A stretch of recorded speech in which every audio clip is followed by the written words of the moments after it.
저는 내년도 예산이 민생은 피폐한데 여전히 무공감, 대책 없는 낙관론 예산이라고 생각을 합니다.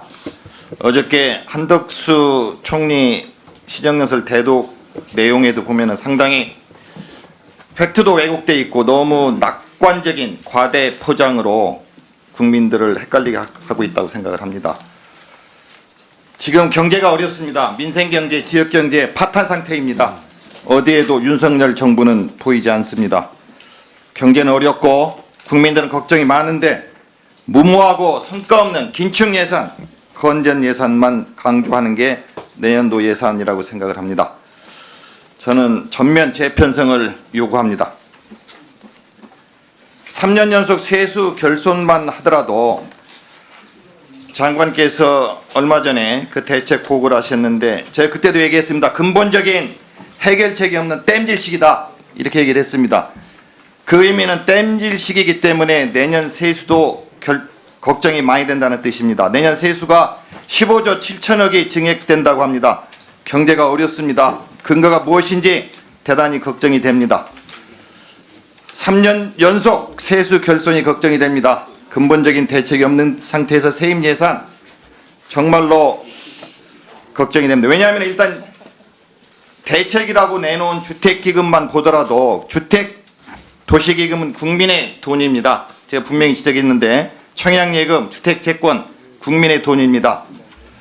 이걸 갖다가 2, 3조씩 갖다 쓰는 것은 법 위반 소지도 꽤 큽니다. 그 여유자금도 감소 추세에 있습니다.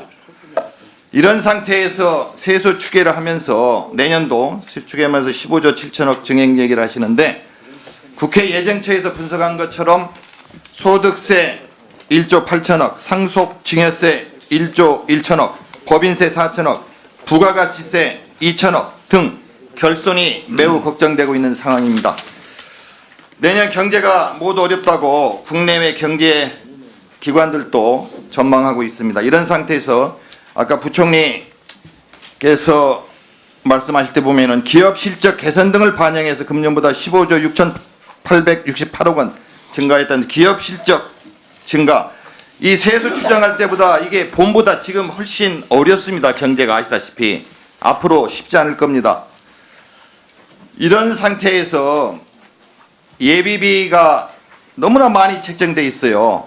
제가 수없이 지적했습니다.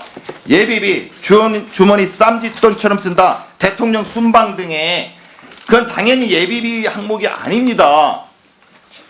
예비비 항목이 아닌데도 2023년 많이 썼고 2024년 예비비가 어떻게 쓰고 있는지 자료 제출을 수없이 요청했습니다. 요구했습니다. 안 냅니다. 고발하겠다고 했습니다. 그래도 계속 거부하고 있습니다. 그런데 예비비, 내년 예비비 6천억 증액에서 4조 8천억을 신청하는 기재부 오만합니다. 뻔뻔하고 후안무치하다고 생각을 합니다. 자료를 주셔야 뭐 심의를 할 거 아닙니까? 자료는 내놓지 않고 이렇게 많이 증액하겠다는 예비비, 쌈짓돈처럼 쓰는 예비비 어떻게 심사를 합니까?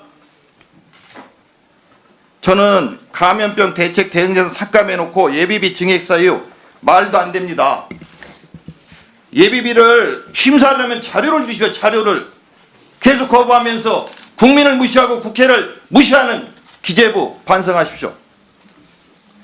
저는 재정 지출도 지금 경제가 어렵습니다. 재정정책 써야 됩니다. 계속 고강도 긴축 예산만 강조하시면서 재정지출 증가율 0.8%, 총지출 증가율 3.2% 중에 의무지출 2.4% 제하면 재정지출 0.8% 증가에 불과합니다. 어떻게 경제를 살립니까? 어떻게 전략적 투자를 합니까? 못합니다. 경상성장률보다 낮은 재정지출 경제 살릴 수 없습니다. 건전재정, 건전재정 계속 말로만 하시는데 사실상 불건전 재정입니다. 국가 채무, 적자성 채무 늘어납니다. 792조에서 883.4조 원으로 국채 발행 158조에서 201조로 늘어납니다. 이게 무슨 건전재정입니까? 말로만 건전재정이죠. 민생, 지역경제 너무나 어렵습니다. 세수도 줄고 있고 없으니까 결국은 지방 교부세든 교부금이든 못 충분히 그 예정돼 있는 거를 많이 줄여서 내보내지 않습니까? 세수가 없기 때문에 세출은 나중에 얘기를 해서 다시 논의하고 일단 세수만 보더라도 고소득자 감세, 초부자 감세 예정처에서 국회 예정처에서 분석한 것만으로 25년, 2029년까지 5년간 고소득자 20조 원이 감면을 받습니다. 서민 중산층 1.7조 원에 불과합니다. 상속 증여세 최고 세율 50%에서 40%로 낮추겠다고 세법 개정안을 내셨습니다. 정부 부담금 폐지합니다. 그러면 763억 원 세수 감소합니다. 세수는 계속 걱정이고 결손이고 어려운데 이렇게 초부자 감세에 계속 하시면 어떻게 할 겁니까? 저는 말이 안 되는 세입 예산이라고 생각합니다. 세출도 일부 포함돼서 지금 말씀드리는데요. 예결위에서 나중에 자세히 말씀드리겠지만 세출 7개 분야 저는 예비비 삭감 4조 지난 아까 말씀드린 대로 이 너무나 많이 이제 예비비를 늘려놨는데 이게 말이 안 됩니다. 경제는 어렵고 힘든데 4조 8천억 저는 50% 삭감 반드시 해야 된다고 요구를 합니다. 권력기관 특활비 증가 삭감해야 됩니다. 국민의용 예산 삭감해야 됩니다. 고위공무원 월급 인상분 반납해야 됩니다. 재난안전예산 재난이 너무나 문제가 큰데 감수시켰습니다. 증액해야 됩니다. 미래교육 증액해야 됩니다. 미래 민생 예산 제대로 증액시켜야 됩니다. 요건 예결위에서 다 따지기로 하고 부총리께 질의합니다. 세수 결손 작년에 문제가 없었는데 결손 많이 됐습니다. 내년에 정말 문제가 없다고 보는지 두 번째는 예비비 증액 스스로 감액을 용의가 있는지 세 번째 초부자 세수 결손을 일으키는 초부자 감세 세법 개정안 수정할 의사가 있는지 세 가지 답을 주시기 바랍니다. 네, 간략히 말씀을 드리겠습니다. 세수 추계의 오류 때문에 저희도 굉장히 여러 가지 노력을 하고 있습니다. 그래서 내년도 세수 부분은 저희 나름대로 최선을 다했고요. 그다음에 아까 말씀드린 것처럼 저 예산 심의 과정에서라도 크게 이게 변동될 어떤 우리 여건 변화가 있다면 다시 저희 재검토를 하겠습니다. 그렇지만 지금 상황에서는 저희가 그런 그런 상황이라고 말씀을 드리고요. 최선을 다했다 말씀을 드리고요. 예비비 관련된 부분은 저희가 요번 예산 심의 과정에서 성실히 설명을 드리고요. 저희가 예비비 지출 사후 지출한 내용에 대해서는 헌법과 국가재정법에 따라서 내년도 승인 과정에서 저희가 성실히 설명을 드리겠습니다.